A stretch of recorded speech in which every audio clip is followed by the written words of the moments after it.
Magandang hapon, ngayon po ay araw ng Martes, April 16, 2024. Update po muli sa lagay ng panahon.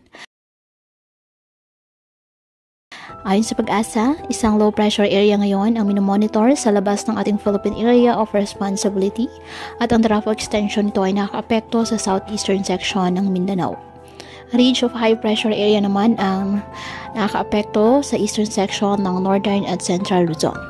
Sa ngayon, sa loob po ng 24 oras, mababa ang tsansa na nasabing LPA na lumakas bilang bagyo. Ngunit patuloy pa rin natin ito na i-monitor. Ngayong araw, dahil po sa trough ng nasabing LPA, ang asahan ng maulap na kalangitan na may mga pag-ulan at thunderstorms sa Davao Region at Sac-Sargen. Sabang sa nalalabing bahagi ng bansa kasama ng Metro Manila, bahagyang maulap hanggang sa maulap na kalangitan with isolated rain showers or thunderstorms dahil naman sa localized thunderstorms. Kaya patuloy pa rin po natin na pinag-iingat ang ating mga kababayan sa banta pa rin po ng mga pagbaha at pagkuho ng lupa, lalo na kapag may malalakas na ulan, at ugaliin na magdala palagi ng payong o kahit anong mapanangga sa ulan o di kayo po ay sa init ng araw kapag lalabas ng ating mga tahanan.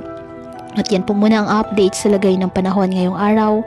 Muli ipatuloy po tayo na mag-ingat at palaging tandaan, God loves you. Stay safe and